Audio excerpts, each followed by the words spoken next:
मैं उन लोगों में से हूँ जो किसी को कहे कि मैं बाहर जा रहा हूँ तो दूसरे यही समझते हैं कमरे से बाहर जा रहा है। इसका मतलब ये नहीं है कि मैं कभी बाहर नहीं जाता, आखिर मैं भी शादीशुदा हूँ।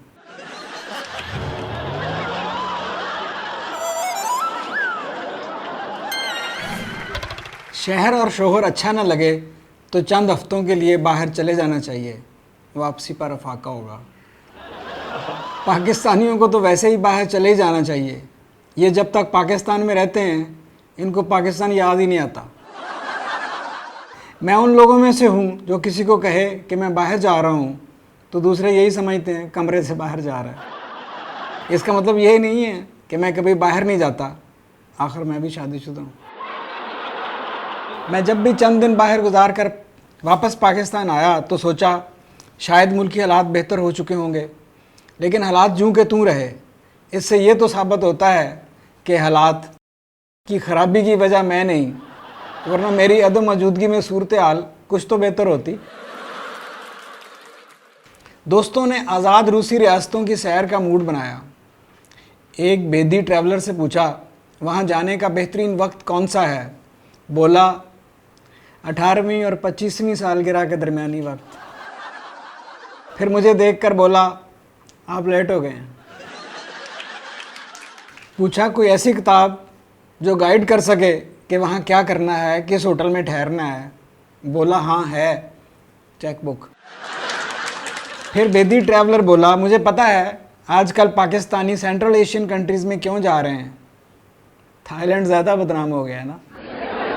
वैसे थाईलैंड भी अजीब मुल्क है, आप वहाँ सैर करके आओ तो दोस्त नहीं मानेंगे कि आप वहाँ सैर करके आए हैं, वो समझते हैं थाईलैंड को अपनी सैर करवा के आए हैं।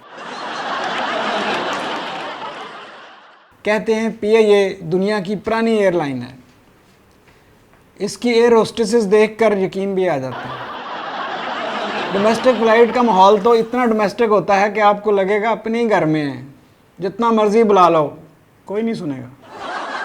एक एयर होस्टेस ने कहा वो इस शोबे में इसलिए आई थी कि इस फील्ड में मुख्तलिफ शोबों के बड़े लोगों से मिलने का मौका मिलता है। हमने पूछा ये तो और भी कई शोबों में मिलता है, फिर एयर होस्टेस ही क्यों बनी। बोली बड़े लोगों से मिलने का मौका तो और शोबों में भी मिलता है, मगर वहाँ वो कुर्सी से बंधे हुए तो नहीं होते ना। किसी भी मुल्क की आज़ादी चेक करने का हर किसी का अपना स्टाइल है। कराची के एक दोस्त ने बताया इन रियासतों में कोई आज़ादी नहीं है, मैंने पिछली बार पान थूक कर चेक कर लिया था। पंजाबी बिजनेसमैन बोला कपास इनका वाइट गोल्ड है, मगर इनकी लड़कियों की ड्रेसिंग देखकर लगता है वहाँ टेक्सटाइल मिले ही नहीं है, या फिर वो सारा कपड़ा एक्सपोर्ट कर देते हैं।